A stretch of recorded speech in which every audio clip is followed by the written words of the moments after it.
The Idaho Technology Council presents Innovation Matters, a look at innovators, rule breakers, and thought leaders from across Idaho. From our studios in beautiful downtown Boise, here is your host, the CEO and founder of the Idaho Technology Council, Jay Larson. Hey everyone, this is Moshe Herman with the Idaho Technology Council, sitting in for our normal host, Jay Larson, for this week's episode of Innovation Matters. On this week's episode, we're going to talk about the 2022 Idaho Technology Council Hall of Fame, which took place November 2nd at Boise Center here in downtown Boise. If you weren't there or weren't able to join us, it was so great to be back in person after so many years of hybrid and virtual events, and to really kick off the return to in-person events.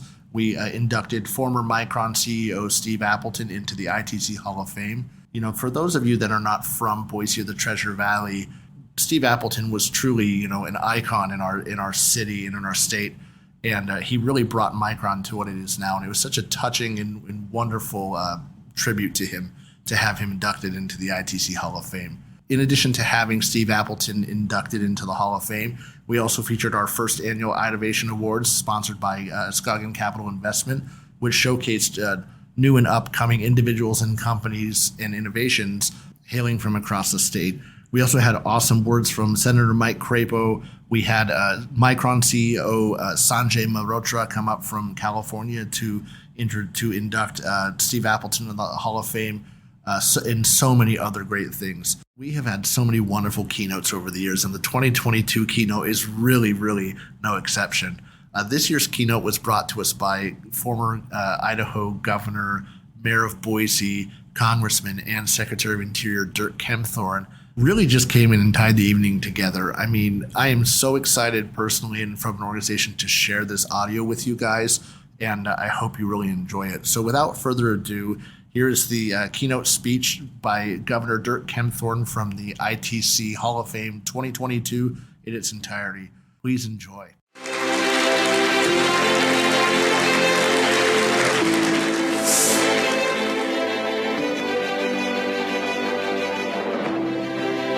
Mark, thank you very much. In June of this year, when Jay first suggested to me that would I be able to come and speak at this wonderful gathering, I was honored that he would ask me. Honored because it's a prestigious group. Honored because I believe in technology. And also honored because we're honoring Steve Appleton, somebody I admire greatly. I believe in technology. I think you heard some of that in the introduction, as does Mike Crapo, Mike Moyle, the mayor, the governor. I was a NASA kid. What's a NASA kid? It means that every time that there was a space shot, my mother got the three boys up. I was 9 years old when Alan Shepard was the first one to go into space. 10 years old when John Glenn circled the Earth 3 times. The three boys huddled on the couch. You can imagine how it was to ultimately be elected to the United States Senate and serve on the Armed Services Committee with John Glenn. Very cool. So when Jay said this to me, he said, let's talk about technology.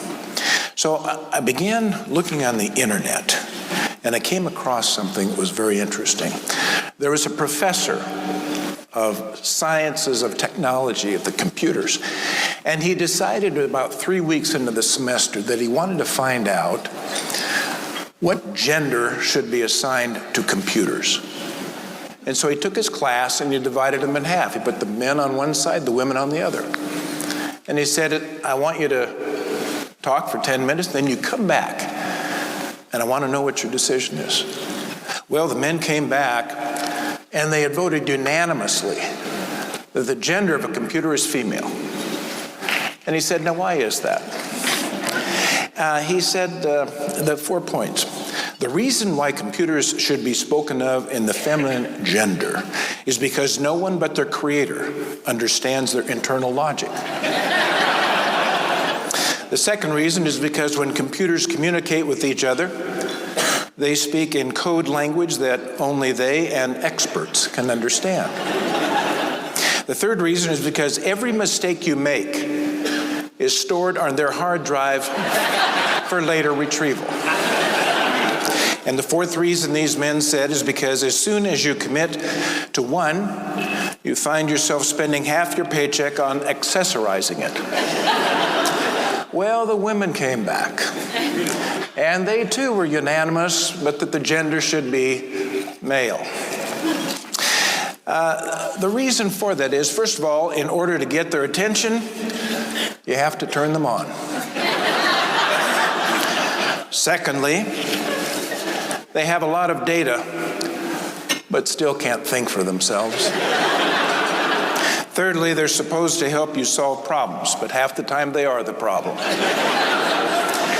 And the final reason they gave is because as soon as you commit to one, you realize that if you'd waited a little longer, you could have gotten a better model.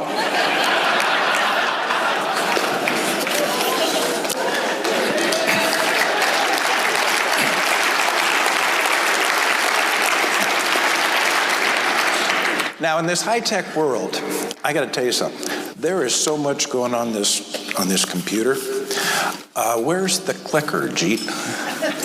Is it here? Yeah. Man, we got everybody's books up here. Here we go. All right. So anyway, Jay, who I love, he then further notified me, I don't know, a month or two later, said, listen, I would like you to address imagination. I thought, that's very exciting. Imagination. For whatever reason, I thought of a story about John Madden, that great NFL coach. And he told the story about Ray Wersching, who was one of the great place kickers. But here's what was interesting. Coach Madden said that he could not figure out Ray Wersching's technique because whenever he ran out to the field to kick the point after or the extra point, he never ever looked up, even after he kicked the ball. And so finally John Madden said, Ray, I don't get it. Why don't you look up at the goalposts? And he said, Coach, it's very simple. When I address the ball, the goalposts come right up out of those hash marks that are right in front of me. They're wide enough that you can drive 2 semi-trucks through them. You can kick a ball this big through anything that large. But if I look up, they're only this wide. I cannot get a ball this big through something that small. See? So that's perspective. So that's what I bring to this. I'm not an engineer. I'm not a scientist. This room is filled with them. All of you could be the ones that could properly be giving this address. But I'm going to give you perspective. Earlier we saw all of those who have been inducted into the Hall of Fame. It's magnificent. So here's some perspective. That is Union Station, Washington, D.C. In 1903, Teddy Roosevelt signed the act so that it would be constructed. That is the #1 place that is visited by people every year. #1. It's the largest building in Washington, D.C. It's larger than the Capitol, Mike. But here's what's interesting. Take a look at the outside. There are 6 figures that adorn that building. And the person who designed that was Louis Saint Gaudens. And what he wanted to do was to define all the pursuits that made America great. And so those 6 figures do so. The one on the left is fire. Next to her is electricity. On the other far end, mechanics. Next to him, agriculture. Who are the 2 figures in the middle? The female figure is freedom. The male figure is imagination. And carved in stone, right there next to them, man's imagination has conceived all numbers and letters, all tools, vessels, and shelters, every art and trade, all philosophy and poetry, and all polities. Imagination. This summer I read this book by Walter Isaacson, Leonardo da Vinci. I'm going to give you just a couple of quotes from that book by Walter Isaacson. He said, "I embarked on this book because Leonardo da Vinci is the ultimate example of the main theme of my previous biographies, how the ability to make connections across disciplines, arts and sciences, humanities and technology, is the key to innovation, imagination, and genius." He said that he felt his mind was best revealed in the more than 7,200 pages of his notes and scribbles that miraculously have survived the ages. He said the most astonishing testament to the powers of human observation and imagination ever set down on paper. Leonardo da Vinci was also a hero of Steve Jobs. Steve Jobs climaxed his product launches with an image of street signs showing the intersection of the liberal arts and technology. Jobs said that Leonardo da Vinci saw beauty in both art and engineering, and his ability to combine them was what made him a genius. Now we think of these opportunities. So tonight, for just a few moments, we're going to talk about imagination, but also innovation, and also inspiration. And then I'm going to bring the nexus to Idaho, because that's who we are.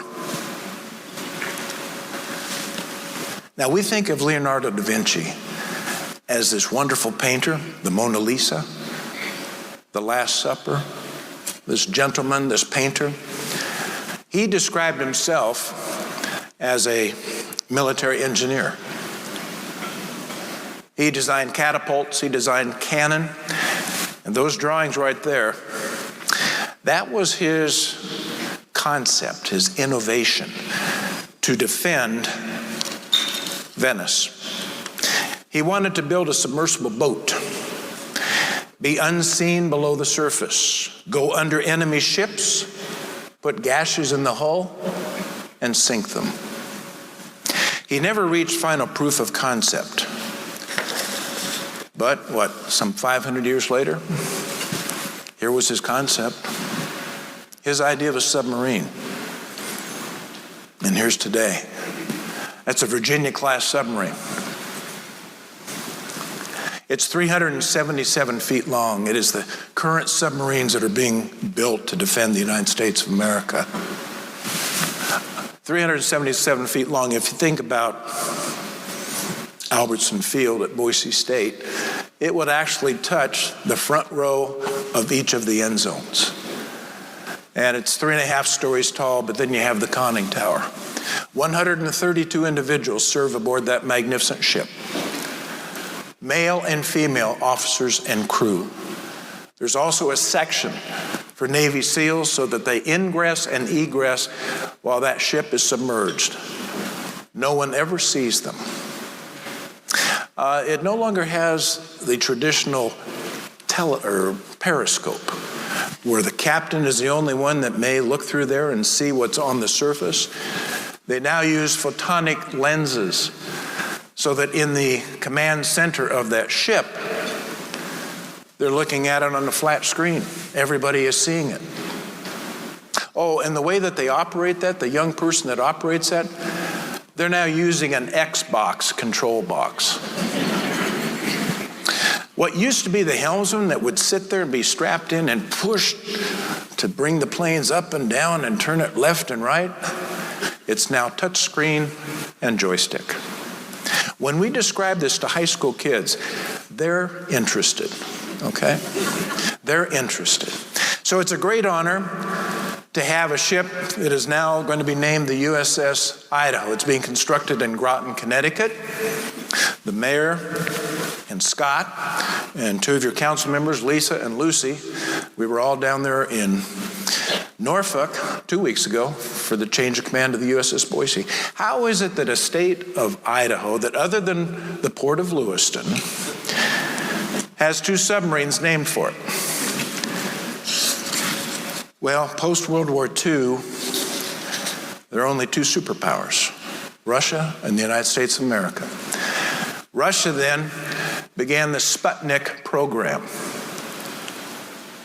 They were in space. The United States, trying to also get into space, literally could not get off the ground.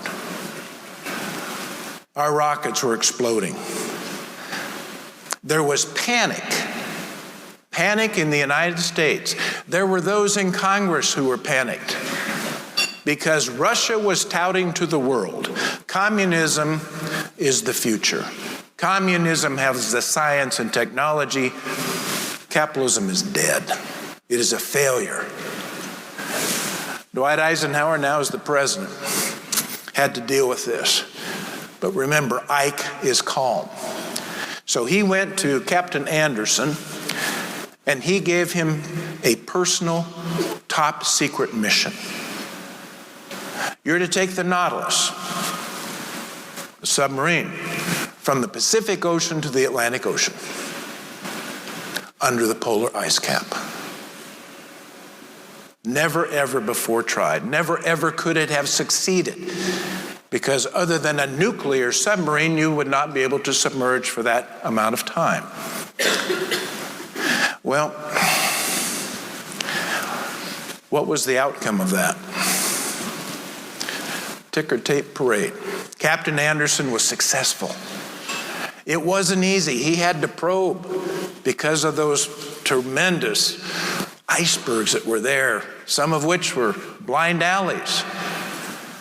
But he did it, and the world celebrated, because the United States was once again the leader in technology. Why do I tell you this story? Because that nuclear propulsion system was designed and built in Idaho. Captain Anderson, all the members of his officers' corps, and those that were nuclear certified, trained in Idaho, and that was true up and through 1995. If any state has a DNA for the nuclear navy, it's Idaho. That's who we are. Oh, also, these are the most quiet ships in the world, the stealth. And where does that come from? Well, Steve, you would know. It comes from your neck of the woods, right? That's Lake Pend. All of the stealth technology to make sure the cavitation sounds don't exist, that the sailplane is quiet, all takes place in Idaho. That's why that admiral said that the U.S. submarine force's most important body of water, right here in Idaho. So let's throw a little art into this as well. Oh, and before I leave that, one other little footnote. Sun Valley Lodge, during World War II, U.S. Navy Convalescent Hospital for all those brave sailors that were injured. And Farragut State Park was the second largest naval station for the United States of America. Over 331,000 sailors went through there, Idaho. Okay, so they say that in addition to all of the attributes that Leonardo da Vinci had, he was a charming conversationist and a lover of nature, bless you, renowned for being sweet and gentle to both people and animals. They say that often while passing through the grand markets, where there would be the caged birds for sale, Da Vinci would buy the caged birds and then open the gate, reach in, and release the birds to the wild. Now, but he was also somebody that was amazing in his ability at theatrics and his voice. They say that he had the voice that both sacred and secular music was far better than any performer of the courts of the Medicis or the King of France that he performed for. The voice might well be similar to what we would have heard with Luciano Pavarotti, who sold 100 million albums. The world loved Pavarotti. Guess what? 2001, Pavarotti came to Boise, Idaho. And at the time I was governor, and I was seated next to Tibor Rudis, his manager. And I said, Mr. Rudis, how is it that we were blessed to have Pavarotti come here? And he said, I will tell you. He said, we had a theory we wanted to test. We said we knew that class and culture existed on the East Coast because we'd been to New York and Boston, Washington, D.C. We knew it existed on the West Coast. We'd been to Los Angeles and we'd been to San Francisco. But we didn't know if culture and class permeated the interior part of the United States of America. So he said, we used some imagination and we got out a map. And we looked at the United States of America and we found this place called Boise, Idaho, that had no major media market around it. And we thought, let's go test. I said, how'd we do? Oh, he said, did you notice how the maestro, how he is talking to the audience between the different arias that he sings? I said, yes. Do you notice how he's joking? I go, yes. He goes, he only does that if he's comfortable. He said, I've gone to concerts where all he does is sing. That's it, and he's out. But he said, then when he invited you to sing with him on one of the arias and you knew the words, you blew us away.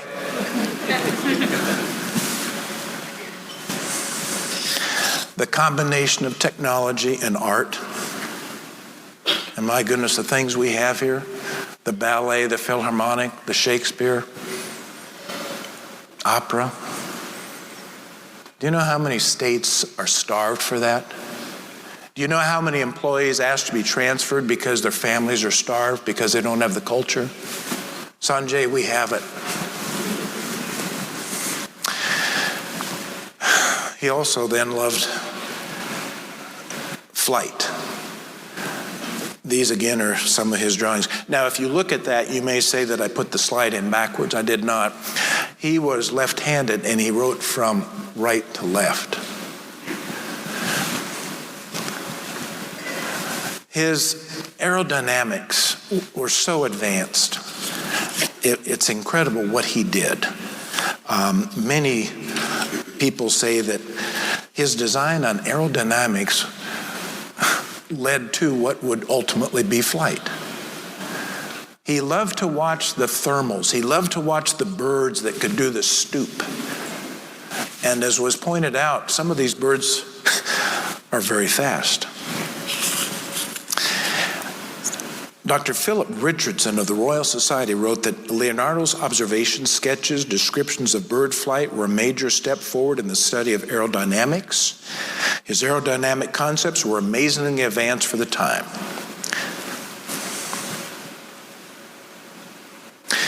During his time, falconry was extremely popular. The Medicis, the kings, popular still today. That is the fastest animal on Earth. No other animal can hit 242 miles per hour. That's also on the Idaho quarter. I took a little heat for that. Didn't I, Mike? Yeah. But in the 70s and 80s, the world almost lost the falcon, the peregrine falcon. It was on the verge of extinction. Extinction. Magnificent creature. But then two people, Tom Cade, Bill Burnham, where? Boise, Idaho. Where? Birds of Prey, south of Boise. They began a program of captive breeding Nothing on that scale had ever been done before. Today, if you happen to be in New York City and you see a peregrine falcon on a high-rise, or if you're in the Grand Canyon and you see a peregrine falcon, the chances are enormous that the birds you're looking at are the descendants of what we did in Boise, Idaho. That's innovative. Morley Nelson worked with Idaho Power because many of these raptors were being killed, electrocuted when they landed on the power lines. But working together, private-public partnership, they came up with the design so that it no longer happened, and now we're utilizing that same thing. For example, in Mongolia, thousands of miles of the new lines have been put in, and they're electrocuting hundreds of raptors every year.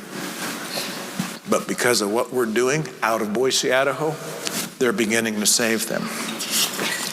I'll also just say as a footnote, I was proud that as Secretary of the Interior, I was able to delist the American bald eagle from the endangered species list. It is back.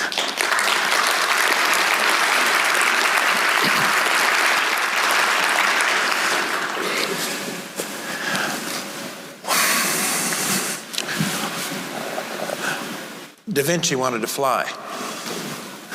That's his design for what would be an airplane. I mean, look at that. It's sophisticated, amazing. When I was governor, one of the programs I had was just a small little program. And Mike, you'd remember this, but it was innovation grants for teachers. The requirement, 1 page. Send it in. What would you do with $1,000 in your classroom that would be innovative? If you received the grant, the requirement was once you did the project, 1 page. What was the result? We had teachers throughout the state that did this. It was exciting. One of the projects that took place, and they invited me to come to it, is they took the class and they made teams of 4. And everybody was given a 2-foot section of PVC, 2 little engines that could work underwater with remote control, and glue. And they were told, design an underwater vessel that you can direct subsurface. But here's the kicker. They were not allowed to put it in the water until the day of the test. It had to be all of their own imagination and design. What would work? I went to the YMCA. They had a couple of their classmates that were in the water to retrieve them, and I watched. Some of them were successful. Many were not. When I asked the kids, what would you do differently? They said, number 1, those propellers will never come off again. They were losing their propellers. But there were other things. They said, we want to design it so it comes to a point. The key here that I think is important is they never got a second round. They never got a second round to now take lesson learned, you see. Boise High School, there's a wonderful teacher, Mrs. Erin Galanato, who's head of the science program at Boise High School. And they just had a program where she had the science students design catapults. And it was simply to launch fruit, whatever fruit you wished. So they went out onto the field, and some of them had small because they're only going to launch blueberries. The largest fruit, pineapple. But she required that they had to keep a scientific journal and showed all the calculations of accurately affirming what was the distance, the height, and the speed. All physics. The kids loved it. One of the other programs that she has is rockets, launch an egg, but bring it back safely, uncracked.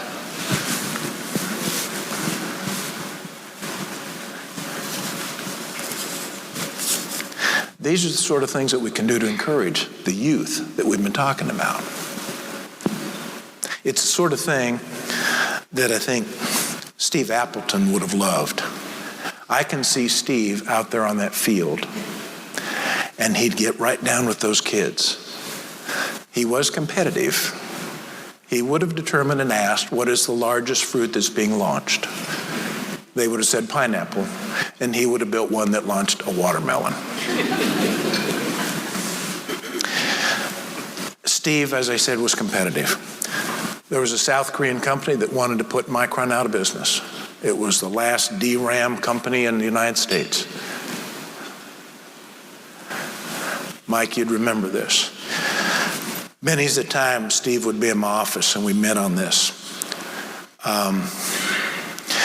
That South Korean company took on the wrong CEO.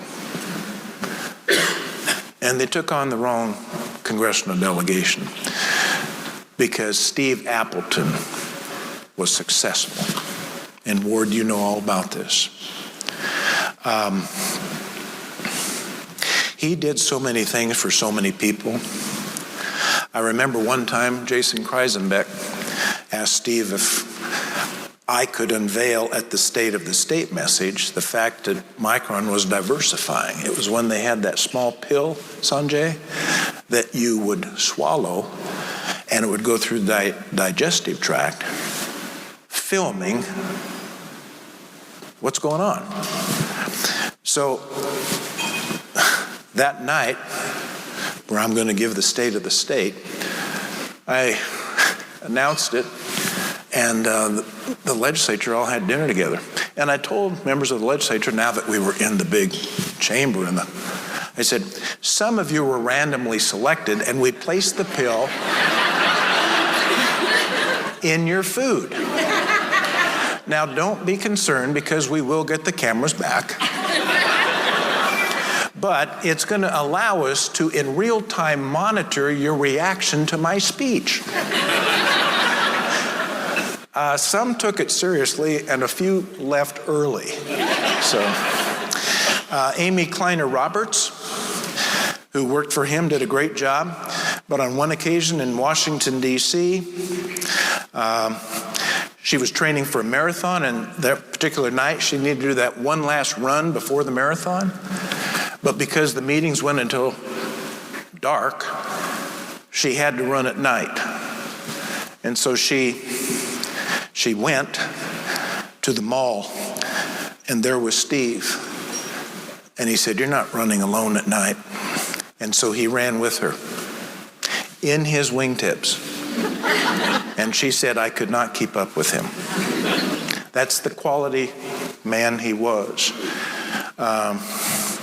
Scott Ludwig, Scott, you mentioned that when you'd just gotten out of law school, you were buddies, and you started an investment fund where you put in $50 a month. And at one point, Steve said, "Hey, let's put all $400 into Micron." And somebody else said, "Are you crazy?" Well, he was not crazy. So, and then Kip Bedard mentioned too, where he broke his right thumb, and so went on playing tennis with his left hand. That's who this man was. That's what he did. He's also, at times, was under great pressure to relocate Micron, and he always refused. Why? Because he loved Idaho, okay? So, with this tribute that's going to happen very shortly for Steve Appleton, there's a poem that I've always loved, and I'd like to just dedicate it to him, to Lynn, and then I'll close my comments. It's called High Flight. Oh, I have slipped the surly bonds of earth and danced the skies on laughter's silvered wings. Sunward I've climbed and joined the tumbling mirth of sun-split clouds and done 100 things you've not dreamed of, wheeled and soared and swung high in the sunlit silence. Hovering there, I've chased the shouting wind along and flung my eager craft through footless halls of air. Up the long, delirious, burning blue, I've topped the wind-swept heights with easy grace, where never lark nor ever eagle flew. And while with silent lifting mind I've trod the high, untrespassed sanctity of space, put out my hand and touched the face of God. I hope in this perspective, where we have talked about imagination, innovation, inspiration, and the nexus with Idaho, you realize with this empirical evidence that if there's a fertile place where innovation and imagination can flourish, it is Idaho. It is who we are. Embrace it and take us to the new levels. Esto perpetua. May it be forever. Thank you.